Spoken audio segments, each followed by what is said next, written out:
Hello students, இன்னைக்கு வீடியோல நம்ம ஸ்டேட் போர்டு +1 அக்கௌண்டன்சி சப்ஜெக்ட்ல 10th சாப்டர் டெப்ரிசியேஷன்ல exercise sums 15th and 16th சம்ம பார்க்க போறோம். நான் உங்க ஹோஸ்ட். வாங்க இப்ப வீடியோக்குள்ள போலாம்.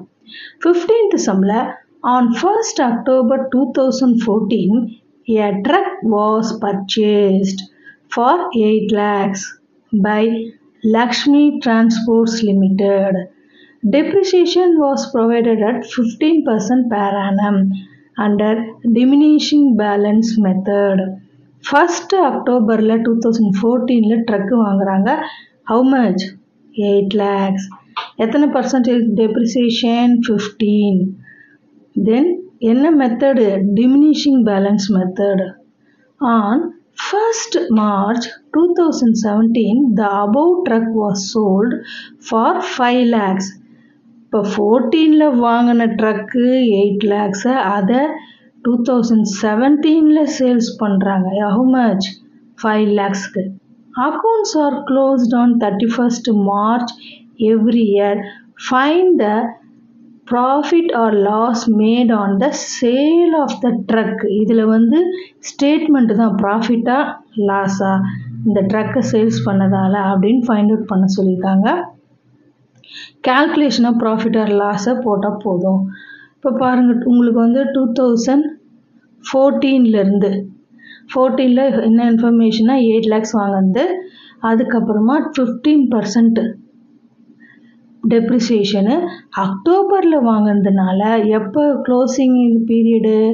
மார்ச்சில் க்ளோசிங். இந்த சம்மில் எப்பவுமே நம்ம பாயிண்ட்ஸ் ரிமெம்பரில் என்னென்ன பார்ப்போம்? Percentage, amount, account closing month மார்ச்சா இல்லை டிசம்பரான்னு செக் பண்ணணும். இந்த சம்மில் மார்ச்னு சொன்னதால் அக்டோபர்லேருந்து மார்ச் வரைக்கும் எத்தனை மந்த்து? 6 months இருக்குது. அப்போ 6 month கால்குலேட் பண்ணால் போதும். இப்போ 8 lakhs into 15% into 6/12. இப்போ நீங்கள் கால்குலேட் பண்ணிங்கன்னா உங்களுக்கு 60,000 வருது. ஃபஸ்ட் இயர் டெப்ரிசியேஷன் எவ்வளவு? 60,000. Cost of the truck 1/10/2014 8 lakhs. First year depreciation 8 lakhs into 15% into 6/12 60,000. இப்போ 60,000 8 lakhsலேருந்து மைனஸ் பண்ணால் உங்களுக்கு 7,40,000 வருது. இப்போ டிமினிஷிங் பேலன்ஸ் மெத்தடுனால நம்ம கிடைக்கக்கூடிய புக்கு வேல்யூலேருந்து தான் டெப்ரிசியேஷனை கண்டுபிடிக்கணும். ஒவ்வொரு வருஷமும் டிகிரீஸ் ஆகிட்டே வரும். இப்போ 7,40,000லேருந்து செகண்ட் இயருக்கு 15% கண்டுபிடிச்சா 1,11,000 உங்களுக்கு டெப்ரிசியேஷன் வருது. 7,40,000 into 15%. சரி, அது செகண்ட் இயரில் என்ன புக்கு வேல்யூனா இந்த 7,40,000லேருந்து 1,11,000 போச்சுன்னா 6,29,000. இந்த 6,29,000லேருந்து தான் 15% தேர்ட் இயர் டெப்ரிசியேஷனுக்கு கண்டுபிடிக்கணும். இப்போ பாருங்கள், 6,29,000 15% 2 0க்கு 2 0 அடிச்சுட்டு நீங்கள் கால்குலேட் பண்ணிங்கன்னா 94,350. அது தேர்ட் இயருடைய டெப்ரிசியேஷன். இப்போது இந்த 6,29,000லேருந்து இந்த 94,350 மைனஸ் பண்ணால் புக்கு வேல்யூ எவ்வளவு? 5,34,650. ஆனால் கொஸ்டினில் அவங்க எல்லாம் கொடுத்துருக்காங்க 2017ல் 5 lakhக்கு சேல்ஸ் பண்ணியிருக்காங்க. அப்போ selling price how much? 5 lakh. Book value அதிகமாக இருக்குது ரேதர் தேன் செல்லிங் ப்ரைஸ். அப்போ ரெண்டுத்துக்கும் உள்ள டிஃப்ரென்ஸை லாஸாக நம்ம ட்ரீட் பண்ணோம். Loss on sale of truck 5,34,650லேருந்து 5 lakh போச்சுன்னா 34,650 is the loss. Okay, 16th sum பார்க்கலாம். Raj and company purchased a machine on 1st January 2014 for 90,000. On 1st July 2014, they purchased another machine for 60,000. இந்த சம்மில் பாயிண்ட்ஸ் ரிமெம்பரில் 2 machinery வாங்குறாங்க. First machinery எப்போ? 1st January 2014 90,000க்கு. M1னா மிஷினரி 1, M2னா செகண்ட் மிஷினரி ஜூலை மந்த்து 60,000க்கு வாங்குறாங்க. Then on 1st January 2015, they sold the machine purchased on 1st January 2014 for 40,000. இப்போ ஜான்வரி ஃபஸ்ட் அன்னைக்கு வாங்கின மெஷினரியை 14 வாங்குறாங்க. 15 நெக்ஸ்ட் இயரில் 40,000க்கு சேல்ஸ் பண்ணிடுறாங்க. 90க்கு வாங்கும்போது 90, சேல்ஸ் பண்ணும்போது 40க்கு. It was decided that the machine be depreciated at 10% per annum on diminishing balance method. இது என்ன method? diminishing balance method. Accounts எப்போ க்ளோஸ் ஆகுது? Accounts are closed on 31st December. Last டிசம்பரில் மார்ச்னு சொன்னாங்க, இல்லை டிசம்பர். ஸோ டிசம்பரா மார்ச்சா நீங்கள் கேர்ஃபுல்லாக பார்த்துக்கணும். அதுக்கேற்ற மாதிரி மந்த் கேல்குலேஷனை தான் டெப்ரிஷியேஷனும் கால்குலேட் பண்ண முடியும். Show the machinery account for the years 2014 to 15. இந்த 2 இயர்ஸுக்கும் லெட்ஜர் அக்கௌண்ட் போட சொல்லியிருக்காங்க. இப்போ பாருங்கள், என்னென்ன இன்ஃபர்மேஷன்னா ஃபஸ்ட்டு மிஷினரி, செகண்ட் மிஷினரி, அதுக்கப்புறம் ஜான்வரி 15ல் ஃபஸ்ட்டு மிஷினரி 40,000 சேல்ஸ் பண்ணிடுறாங்க. அக்கௌண்ட் க்ளோசிங் வந்து டிசம்பரு. 2014க்கும் 15க்கும் machinery account find out, ledger posting கொடுக்கணும். தென் செகண்ட் மிஷினரி ஜூலையில் வாங்கினதுனால ஜூலைலேருந்து டிசம்பர் வரைக்கும் 6 மந்த்து தான் டெப்ரிஷியேஷனை கால்குலேட் பண்ணணும். இதெல்லாம் இன்ஃபர்மேஷன். இப்போ பாருங்கள், ஸ்டேட்மெண்ட்டில் ஃபஸ்ட்டு இயரில் 2014ல் காஸ்ட் ஆஃப் மெஷினரி 90,000. 2 காலமாக பிரிச்சுட்டு first machinery, second machinery. Then ஜூலையில் cost of machinery 2, second machinery காலத்தில் 60,000.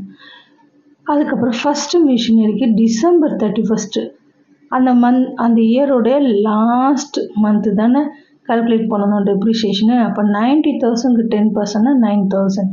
மெஷினரிஸ் 2 ஃபார் 6 மந்த்து கால்குலேட் பண்ணிங்கன்னா 60,000 × 10 × 6/12 3,000 வருது. இங்கே பாருங்கள், 60,000 10% 6,000னா அதில் 6/12 போட்டால் 3,000. Then book value of the first machinery on the date of sale. இப்போ புக் வேல்யூனா இந்த 90,000லேருந்து 9,000 போச்சுன்னா 81,000 புக் வேல்யூ. செகண்ட் மிஷினரிக்கு 57, 60லேருந்து 3,000 போச்சுன்னா 57. செகண்ட் இயரில் 2015ல் லெஸ் செல்லிங் ப்ரைஸ், ஏன்னா சேல்ஸ் பண்ணிடுறாங்க. 2015 ஜான்வரி ஃபஸ்ட்டே 40,000க்கு மிஷினரி ஃபஸ்ட்டை சேல்ஸ் பண்ணிடுறாங்க. அப்போது பேலன்ஸ் எவ்வளவு? புக் வேல்யூ 81லேருந்து 40 போச்சுன்னா 41,000. செல்லிங் ப்ரைஸு கம்மியாக இருக்குது புக்கு வேல்யூவோட, அதனால் loss on sale of machinery. Then 2015ல் செகண்ட் மிஷினரியுடைய டெப்ரிஷியேஷன் அது ஹவு மச்? 5,700. இது இப்போ வந்து உங்களுக்கு புக்கு வேல்யூவில் வந்திருக்கு 57,000 தானே, அதுலேருந்து தான் 10% கண்டுபிடிக்கணும். புக்கு வேல்யூலேருந்து 57,000லேருந்து 10%னா 5,007. இப்போ பேலன்ஸ் பார்க்கலாம். பேலன்ஸ் வந்து செகண்ட் மிஷினரிக்கு 57லேருந்து 5,700 போச்சுன்னா 51,300 இஸ் த பேலன்ஸ். இப்போ லெட்ஜர் போஸ்டிங் கொடுத்துடலாம். மெஷினரி அக்கௌண்ட்டில் 2014 January first 2 bank 90,000, July first second machinery வாங்கினாங்க இல்லையா மெஷினரி 2, அதுக்கு 2 பேங்க்கு 60,000. ரெண்டுத்தையும் ஆட் பண்ணால் 1,50,000. அப்புறம் டிசம்பர் 31 பை டெப்ரிஷியேஷன் 12,000 ஃபஸ்ட்டு மெஷினரிக்கு. ஃபஸ்ட்டு மெஷினரி எவ்வளவு? ஒரு 9,000 + 3,000 ரெண்டுத்தையும் ஆட் பண்ணிக்கோங்க. ஃபஸ்ட்டு மிஷினரிக்கு ஒரு 9,000, செகண்ட் மிஷினரிக்கு ஒரு 3,000, ரெண்டுத்தையும் ஆட் பண்ணால் 12,000 டெப்ரிஷியேஷன் அக்கௌண்ட்டில் வருது. இது மெஷினரி ஃபஸ்ட்டு, இது மெஷினரி செகண்டு, ரெண்டுத்தையும் ஆட் பண்ணி 12,000 போட்டுட்ருக்காங்க. அப்போ நம்ம 1,50,000லேருந்து 12,000 போச்சுன்னா 1,38,000 வந்து நெக்ஸ்ட் இயருடைய balance. December 31 by balance carry down போட்டு நெக்ஸ்ட் இயர் 2015ல் ஜான்வரி 1 பேலன்ஸ் ப்ராட் டவுன் இந்த அமௌண்ட்டை 1,38,000 கொண்டு வரணும்.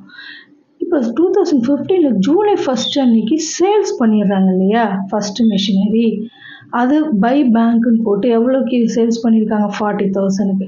அதுக்கப்புறமா அதே டேட்டில் லாஸ் எவ்வளோ? சேல்ஸ் பண்ணதால் லாஸ் வந்து 41. இந்த இப்போ நம்ம கால்குலேஷன் பார்த்தோம் இல்லையா, 81,000 புக் வேல்யூ வருது. ஆனால் சேல்ஸு 40 தான் பண்ணியிருக்காங்க. இப்போ பேலன்ஸு 41 லாஸாக இங்கே ட்ரீட் பண்ணணும். இந்த லாஸ் எடுத்துகிட்டு வந்து by profit and loss account போட்டுட்டோம். தென் December 31 டெப்ரிஷியேஷன் செகண்ட் இயருக்கு செகண்ட் மெஷினரி 5,700 இங்கே பார்த்தோம் இல்லையா, 5,700 டெப்ரிஷியேஷன் அமௌண்ட் அதை போட்டுடணும். இப்போது இந்த சேல்ஸு, லாஸ் அமௌண்ட், டெப்ரிஷியேஷன் இந்த 3 வேல்யூ ஆட் பண்ணால் உங்களுக்கு 86,700 வருது. இந்த 1,38,000 86,700 போச்சுன்னா பேலன்ஸு 51,300 இஸ் த டிசம்பரில் பேலன்ஸ் கேரி டவுனில் வரும். December 31 by balance carry down. இந்த amount transfer to next year 2016 January 1 to balance brought down 51,300. Okay students, இந்த வீடியோவில் இந்த லெசனை கம்ப்ளீட் பண்ணிட்டோம். இந்த வீடியோ உங்களுக்கு பிடிச்சிருந்தா லைக், ஷேர், சப்ஸ்கிரைப் பண்ணுங்கள். தேங்க்யூ.